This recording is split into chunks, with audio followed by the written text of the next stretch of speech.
नमस्कार साथियों, आज हम लोग एक महत्वपूर्ण टॉपिक जो पिछले क्लास में हम लोग पढ़ चुके हैं, चार्टर रेगुलेटिंग एक्ट 1773, और अब है हमारा अगर कहें तो पिट्स इंडिया एक्ट 1784। ये आखिर क्यों लाया गया? रेगुलेटिंग एक्ट जो था 1773 का, उसमें कई दोष थे और उन दोषों को दूर करने के लिए इस एक्ट को पारित किया गया कि उसमें जो कमियां थी उनको समाप्त कर दिया जाए, और समाप्त करके कुछ नए नए प्रावधान जोड़े गए। और इस पिट्स इंडिया एक्ट 1784 को कहा जाए कि ब्रिटेन के तत्कालीन, यानी इस समय 1784 के समय में ब्रिटेन के प्रधानमंत्री थे, आपको कौन? Pitt's the younger. पीट द एंगर जो प्रधानमंत्री थे, उन्होंने संसद में क्या किया कि इस विधेयक को पेश किया और उन्होंने बताया इसके माध्यम से एक दोहरी नियंत्रण प्रणाली की स्थापना की गई। दोहरी नियंत्रण प्रणाली की अगर हम लोग बात करें, ब्रिटिश सरकार और ईस्ट इंडिया कंपनी द्वारा एक नियंत्रण स्थापित किया गया कि यानी शासन व्यवस्था को किस प्रकार से संचालित करना है और उसके विभागों का बंटवारा किस प्रकार से करके चलाना है। तो उसके लिए दो विभाग बनाए गए। पहला था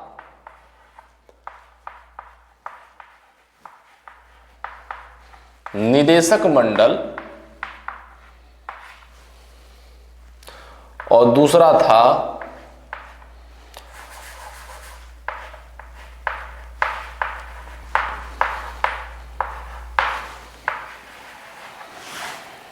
यानी कहने का मतलब है कि नियंत्रण बोर्ड दो था। निदेशक मंडल को अंग्रेजी में कह सकते हैं बोर्ड ऑफ डायरेक्टर,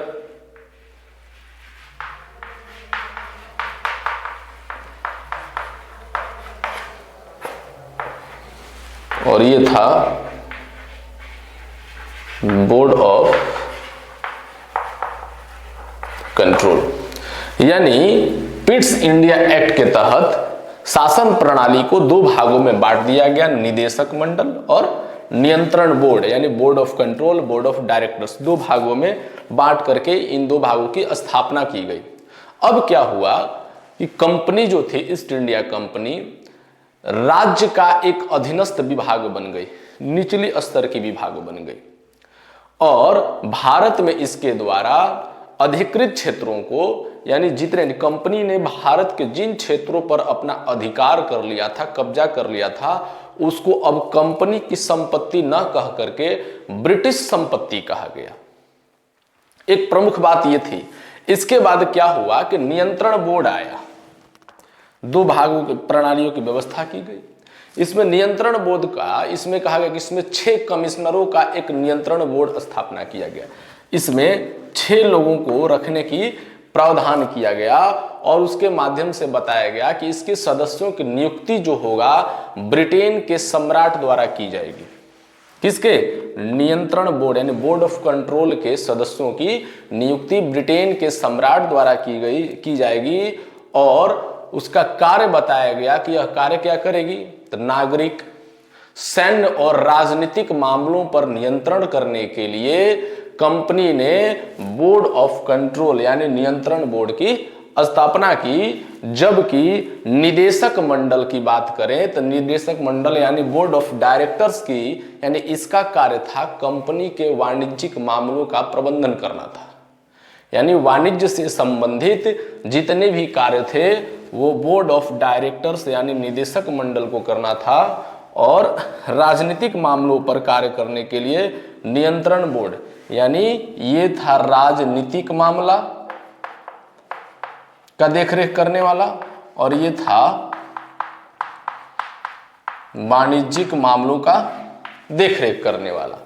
इस प्रकार अगर हम लोग बात करें कि भारत में कंपनी के अधिकृत प्रदेशों को, यानी जितने अधिकृत प्रदेश थे कंपनी के द्वारा, उनको पहली बार एक नया नाम दिया गया, और नाम क्या दिया गया? ब्रिटिश अधिकृत भारतीय प्रदेश।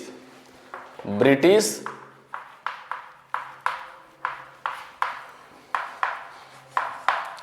अधिकृत भारतीय प्रदेश।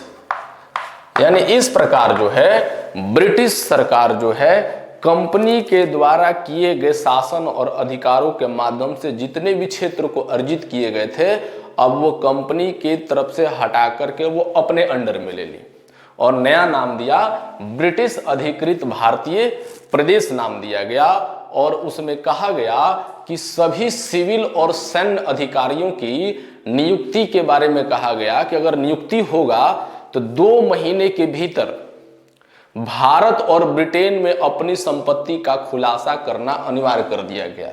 अब देखिए एक प्रमुख बात इसकी क्या थी, यानी इस कानून के अंतर्गत जो भी सिविल से संबंधित, प्रशासनिक से संबंधित और सैन्य अधिकारी होंगे, उनका जो है उनको ज्वाइन करने से यानी 2 महीने के अंदर उनको यह कह दिया गया कि यदि आपका ब्रिटेन में या भारत में जितनी आपकी संपत्ति है वो आपको बताना होगा कि आपकी कुल कितनी संपत्ति है।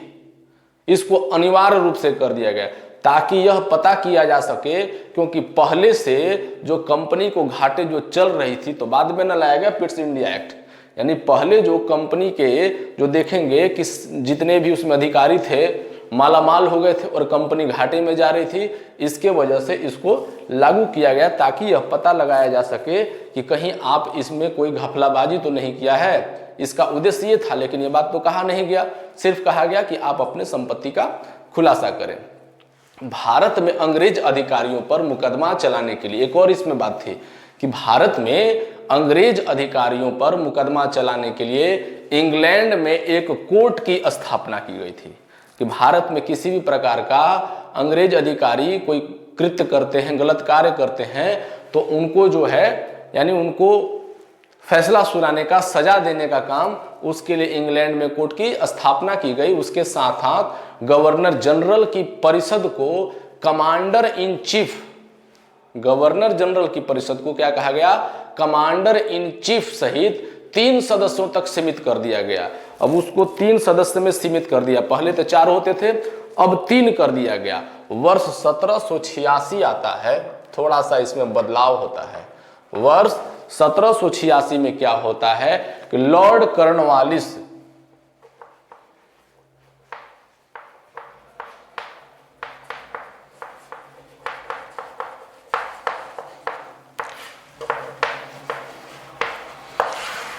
1786 में लॉर्ड कॉर्नवालिस को गवर्नर जनरल और कमांडर इन चीफ दोनों की शक्ति इसको दे दिया गया, यानी इसके पावर को बढ़ा दिया गया।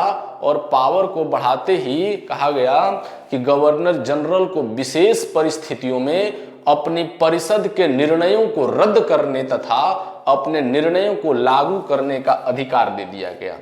जैसे कि कोई विशेष परिस्थिति, ऐसी कोई समस्या आ जाती है तो किसी परिषद को यह निरस्त कर सकता है, निर्णय को रद्द कर सकता है, समाप्त कर सकता है और अपना बुद्धि विवेक के माध्यम से क्या करेगा कि जो निर्णय लेगा उसको वह देश में यानी लागू कर सकता है, यानी इसको ये अधिकार दे दिया गया। ये था हमारा पिट्स इंडिया एक्ट 1784। अब देखते हैं कि पिट्स इंडिया 1784 के बाद अब आता है हमारा चार्टर अधिनियम 1793। अब चार्टर अधिनियम 1793 में क्या हुआ, तो उस समय क्या हुआ, इसको 3 भाग में बांट करके पढ़ेंगे। पहले गवर्नर जनरल की शक्तियों का विस्तार हुआ, तो कैसे विस्तार हुआ, तो इस अधिनियम में क्या किया गया कि लॉर्ड कॉर्नवालिस को उनकी परिषद पर जो शक्ति प्रदान थी उन शक्तियों को विस्तार कर दिया गया। और विस्तार करके भविष्य यानी लगभग कहा जाए कि 20 वर्षों के लिए गवर्नर जनरल और प्रेसिडेंसी के गवर्नरों को उनको वो पावर जो है दोनों किसको दे दिया गया, लॉर्ड कॉर्नवालिस को ही दे दिया गया। कितने वर्षों के लिए, 20 वर्षों के लिए। अब देखा गया कि वरिष्ठ अधिकारियों की नियुक्ति की बात आती है कि वरिष्ठ अधिकारियों की नियुक्ति की बात हुई, तो अब कैसे होगा, तो गवर्नर जनरल और गवर्नर और कमांडर इन चीफ कि नियुक्ति के लिए जब भी इनकी नियुक्ति करना था तो इसमें अनिवार्य रूप से कह दिया गया कि आपको राजकीय यानी शाही अनुमति लेनी होगी। बिना राजकीय अनुमति के आप अधिकारियों की नियुक्ति नहीं कर सकते हैं। और उसके साथ साथ आता है इसमें कि कंपनी के वरिष्ठ अधिकारियों को बिना अनुमति के भारत छोड़ने पर रोक लगा दी गई। जैसे बड़े जो अधिकारी हैं अगर अपने इच्छा अनुसार सोचे कि हम भारत छोड़ करके चले जाएं तो उसको रोक लगा दिया गया। ऐसा करने पर माना जाता है कि उनका इस्तीफा मान लिया जाता है कि आपने इस्तीफा दे दिया और उनको दोबारा नौकरी पर रखने की अनुमति नहीं मिलती थी, इसलिए उनको सूचना देना होता था। भारत छोड़ने पर उनको रोक लगा दिया गया। अब बात आती है कि उन जो अधिकारियों की नियुक्ति की बात होती है तो उन अधिकारियों को आखिर भुगतान कैसे होता था, उनको वेतन कैसे दिए जाते थे। तो इसका निर्धारण किया गया कि नियंत्रण बोर्ड और जो पिट्स इंडिया 1784 में हम लोग पढ़े कि नियंत्रण बोर्ड के सदस्यों और उसके कर्मचारियों को भारत राजस्व से भुगतान किया जाए।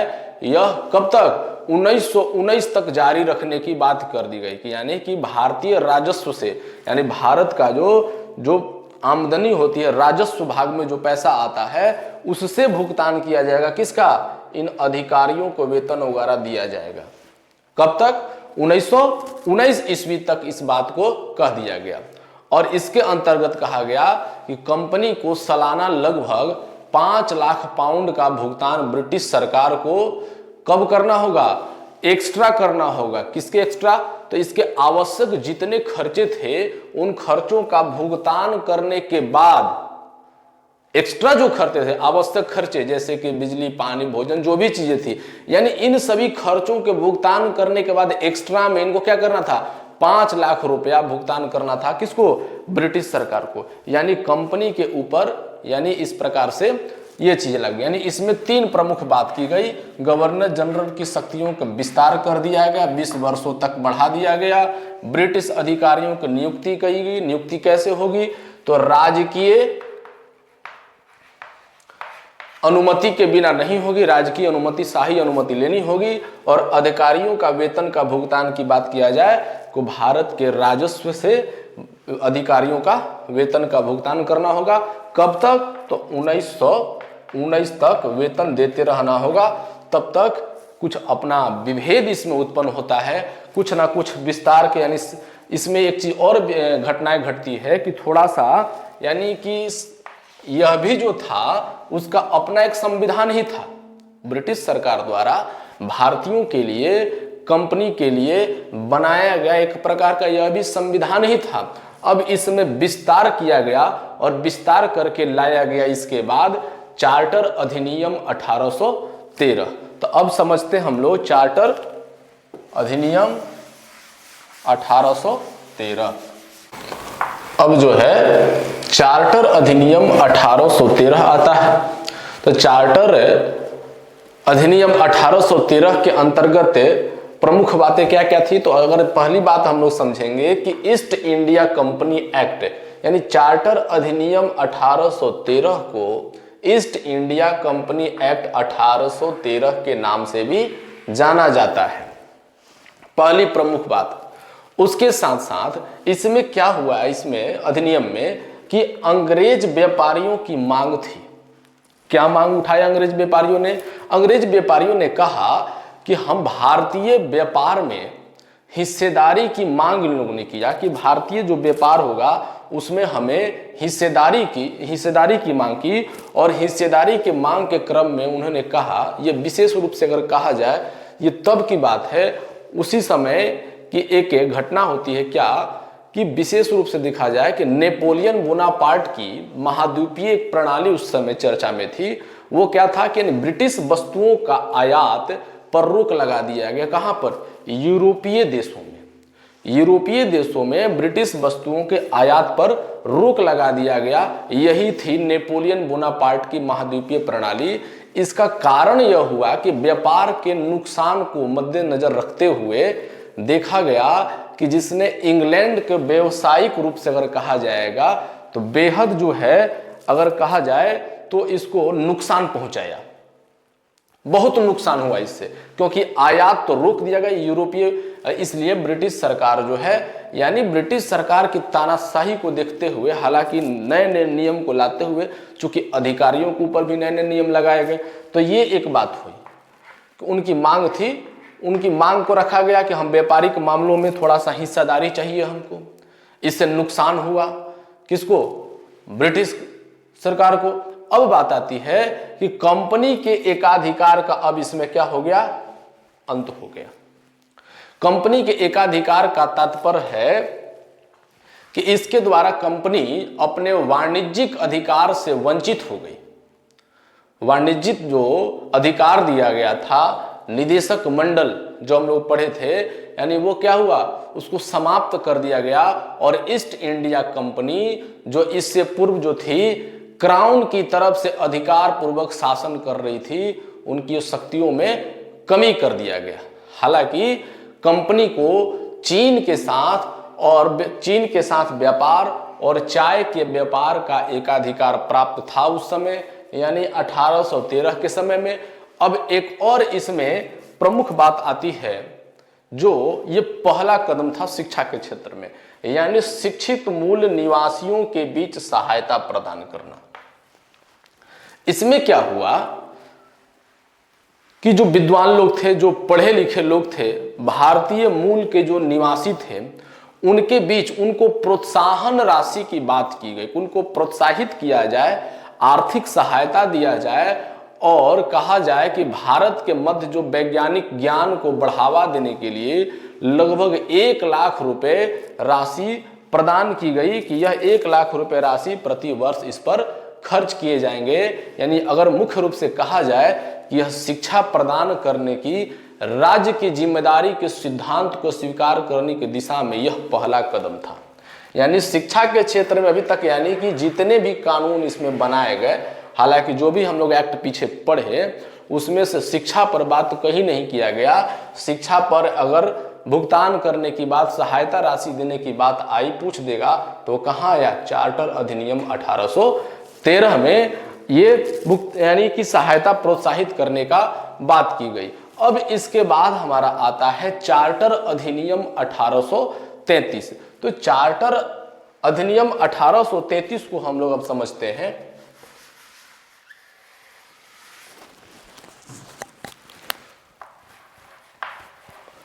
चार्टर अधिनियम 1833, इसमें एक प्रमुख घटना देखिए क्या क्या घटती है, इसको भी हम लोग इरेज कर देते हैं।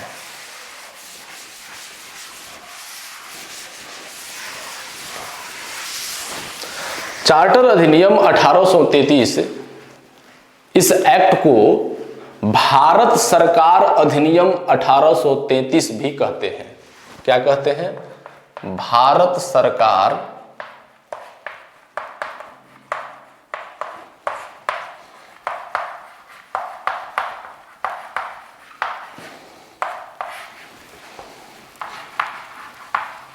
(1833) के नाम से भी जाना जाता है। एक और इसका नाम है सेंट हेलेना एक्ट। इसका एक अन्य नाम है सेंट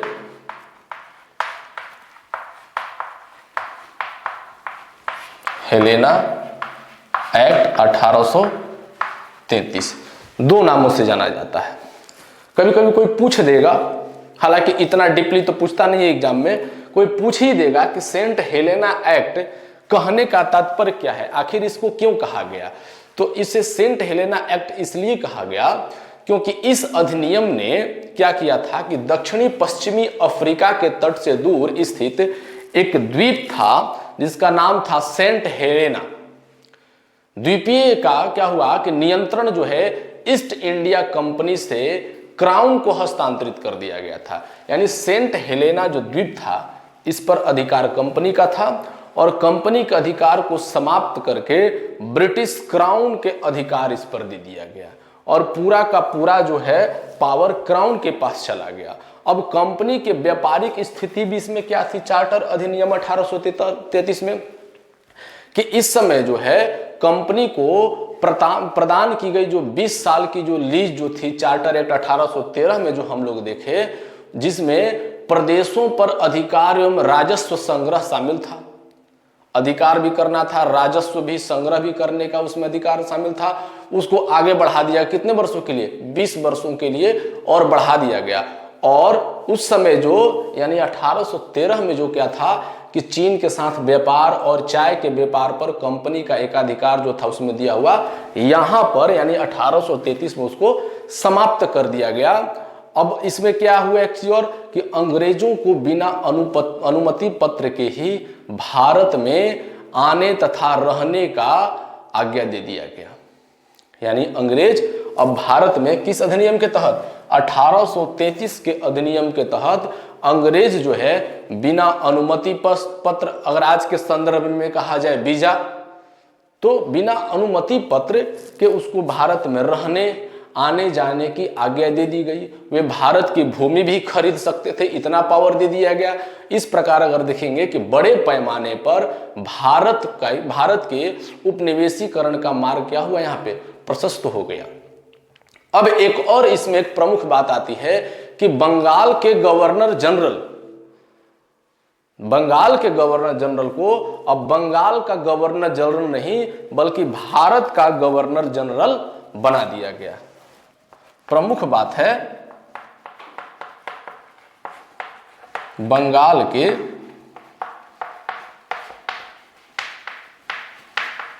गवर्नर जनरल को बदल दिया गया किस चीज में? भारत का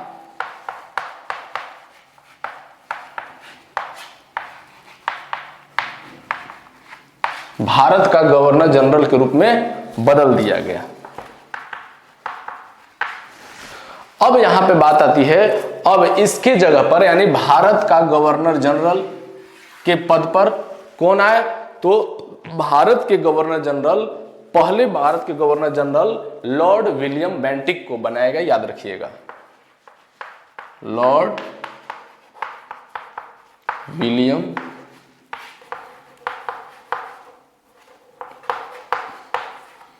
बेंटिक को भारत का प्रथम गवर्नर जनरल नियुक्त किया गया और ये लॉर्ड विलियम बेंटिक भारत के प्रथम गवर्नर जनरल बने। अब उसे क्या, इसमें क्या था, उसे नागरिक को थोड़ा सा एक चीज और इसमें विशेष बात आ जाती है कि इसमें क्या था कि नागरिक और सैन्य मामलों के अधीक्षण, नियंत्रण और निर्देशन जैसी कंपनी भी सभी शक्तियों को दे दी गई थी। किसको? अब भारत के गवर्नर जनरल को, यानी इसकी शक्ति को बढ़ा दी गई। अभी तक इसका क्षेत्रीय विस्तार अगर कहा जाए तो बंगाल यानी कोलकाता, मुंबई और मद्रास प्रेसिडेंसी यहीं तक सीमित थी। अब पूरे भारत का गवर्नर जनरल बना करके इसके शक्ति को क्या किया गया? बढ़ा दिया गया। और इसका अधिकार की बात करें कि समस्त राजस्व उसके अधिकार के तहत वसूले जाते थे। जितने भी राजस्व थे सब इसी के माध्यम से वसूलने की प्रक्रिया लागू कर दी गई और खर्च पर भी उसका पूर्ण नियंत्रण था कि आपको खर्च किस प्रकार से करना है, यह भी अब उस पर भी नियंत्रण लगा दिया गया। हालांकि पहले खर्च पर नियंत्रण नहीं था। खर्च करने के बाद जैसा कि बताए कि इसमें अनुदान देने की बात हुई थी कि और दिया जाएगा।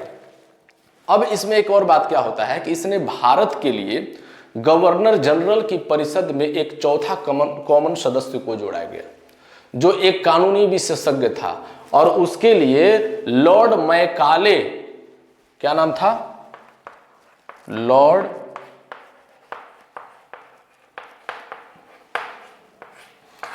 लॉर्ड मैकाले को चौथे विशेष व्यक्ति के रूप में कहा जाए नियुक्ति की गई और जिसको कॉमन सदस्य के रूप में रखा गया। ये कहा जाए कि अगर पूछ भी सकता है प्रश्न तो आप कह सकते हैं संक्षेप में कि लॉर्ड मैकाले चौथे कॉमन सदस्य के रूप में नियुक्त होने वाले पहले व्यक्ति थे। और लॉर्ड मैकाले के बारे में कहा जाता है कि कानून के मामले में बहुत बड़े जानकारी थी, कानूनी विशेषज्ञ भी इनको कहा जाता था। यह था हमारा यानी कि चार्टर अधिनियम 1833। अगले वीडियो में हम लोग पढ़ेंगे 1853 का अधिनियम क्या था उसके बारे में समझेंगे। फिर हम लोग 1935 के अधिनियम को पढ़ते हुए हम लोग आ जाएंगे अपने विषय वस्तु पर। यानी कि हम लोगों का यह आज का इतना ही क्लास है। फिर मिलते हैं अगले क्लास में। एक बहुत आवश्यक बात कि यदि आप मेरे चैनल को सब्सक्राइब नहीं किए हैं, सब्सक्राइब कर लीजिए, बेल आइकन को फिर दबाना ना भूलें, क्योंकि हमारे जो भी नए नए वीडियो अपलोड होते जा रहे हैं उसका नोटिफिकेशन आपके पास पहुंचते जाए। आज के लिए इतना ही, फिर मिलते हैं अगले क्लास में। Thank you.